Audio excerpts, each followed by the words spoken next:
BDA ಮನೆಗಳು ವಿಶ್ವಾಸದ ನೆಲೆ, ಕೈಗೆಟುಕುವ ಬೆಲೆ. ಬಿಡಿಎ ಫ್ಲಾಟ್ ಮೇಳ, ವಿಲ್ಲಾಗಳು ಮತ್ತು ಫ್ಲಾಟ್ಗಳಿಗೆ ಸ್ಥಳದಲ್ಲೇ ಬುಕಿಂಗ್. ಡಿಸೆಂಬರ್ 6 ಮತ್ತು 7ರಂದು ಕಣಿಮಿಣಿಕೆ, ಹುಣ್ಣಿಗೆರೆ. ಗ್ರಾಹಕರು ಎಲ್ಲಾ ಬಿಡಿಎ ಯೋಜನೆಗಳಲ್ಲಿ ಲಭ್ಯವಿರುವ ಫ್ಲಾಟ್ಗಳನ್ನು ಖರೀದಿಸಬಹುದು.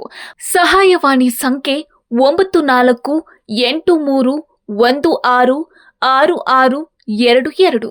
ಸೆಪ್ಟೆಂಬರ್ 25ನೇ ತಾರೀಕು ಹೋರಾಟ ಮಾಡಿದ್ವಿ. ಅಷ್ಟು ದೊಡ್ಡ ಮಟ್ಟಕ್ಕೆ ಹೋರಾಟ ಮಾಡಿದ್ರು. ರಾಜ್ಯ ಸರ್ಕಾರದಲ್ಲಿರೋ 2,76,386 ಖಾಲಿ ಹುದ್ದೆಗಳನ್ನ 43 ಇಲಾಖೆಯಿಂದ ಫಿಲ್ ಮಾಡಬೇಕು, ಮತ್ತೆ ಕನಿಷ್ಠ 5 ವರ್ಷ ವಯೋಮಿತಿ ಜಾಸ್ತಿ ಮಾಡಬೇಕು ಅಂತ ಹೇಳ್ಬಿಟ್ಟು ನಾವು ಹೋರಾಟ ಮಾಡಿ ಸರ್. ಅಷ್ಟು ಹೋರಾಟ ಮಾಡಿದ್ಮೇಲೂ ಏನೋ ಕೆಲವೊಂದು ಸಣ್ಣ ಬದಲಾವಣೆ ಆಗಿದ್ದು ಅಷ್ಟೇ. ಏನೋ ಒಂದೆರಡು ನೋಟಿಫಿಕೇಶನ್ಸ್ ಆಗಿತ್ತು. 2 ವರ್ಷ ವಯೋಮಿತಿ ಸಡಿಲಿಕೆ ಮಾಡಿದ್ರು, ಅದನ್ನ 3 ವರ್ಷ ಮಾಡಿದ್ರು. ಈಗ ನಾವು ಕೇಳ್ತಾ ಇರೋದು 5 ವರ್ಷ ವಯೋಮಿತಿ. ಮತ್ತೆ ಪಿಸಿ ಅದು ಪೊಲೀಸ್ ಕಾನ್ಸ್ಟೇಬಲ್ ವಯೋಮಿತಿ 33 ವರ್ಷ, ಮತ್ತೆ SC/ST OBCಗೆ 33 ವರ್ಷ, 30 ವರ್ಷ ಜನರಲ್ ಮೆರಿಟ್ಗೆ ಕಾಯಂ ಮಾಡ್ತೀನಿ ಅಂತ ಅಪೋಸಿಷನ್ ಲೀಡರ್ ಇರಬೇಕಾದ್ರೆ ಸಿದ್ದರಾಮಯ್ಯ ಸರ್ ಲೆಟರ್ ಹಾಕಿದ್ರು. ಅದು ಇಲ್ಲಿವರೆಗೂ ಕಾರ್ಯರೂಪಕ್ಕೆ ಬಂದಿಲ್ಲ. ಅಂದ್ರೆ ಒಂದಿನ 2 ದಿನ ಅಂದ್ರೆ ಏನು ಸರ್, ಆಪೋಸಿಷನ್ ಲೀಡರ್ ಇರ್ಬೇಕಾದ್ರೆ ಒಂದು ಲೆಟರಿಂದ ಸಾವಿರಾರು ವಿದ್ಯಾರ್ಥಿಗಳು ಇವತ್ತು ಮನೆಗೆ ಹೋಗಿದ್ದಾರೆ, ವಾಪಸ್ ಬಂದು ಓದ್ತಾ ಇದ್ದಾರೆ.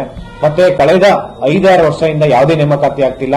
ಕಾಂಗ್ರೆಸ್ ಸರ್ಕಾರ ಬಂದು ಒಂದೇ ವರ್ಷದಲ್ಲಿ ಪ್ರಣಾಳಿಕೆಯಲ್ಲಿ ಅವ್ರು ಹೇಳಿದ್ದು 1 ವರ್ಷದಲ್ಲಿ 1 ಲಕ್ಷ ವೇಕೆನ್ಸಿ ಫಿಲ್ ಮಾಡ್ತೀವಿ ಅಂತ ಹೇಳಿ.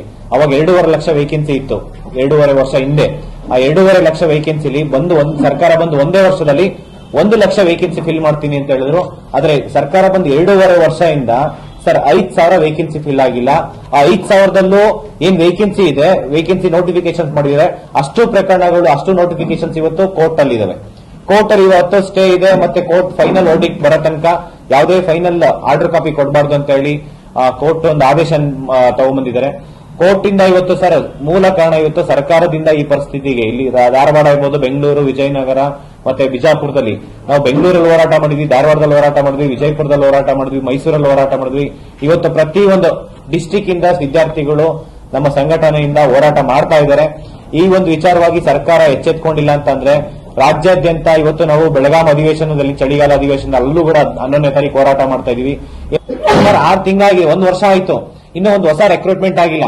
5 ವರ್ಷ ಆಗಿದೆ PSI ನೋಟಿಫಿಕೇಶನ್ಸ್ ಆಗಿ. ಹೋಗಿ ಅಲ್ಲಿ ಡಿಪಾರ್ಟ್ಮೆಂಟ್ ಅಲ್ಲಿ ಕೇಳಿದ್ರೆ ಇದು ನಮಗೆ ಅಪ್ರೂವಲ್ ಸಿಕ್ಕಿಲ್ಲ ಅಂತ ಹೇಳ್ತಾರೆ.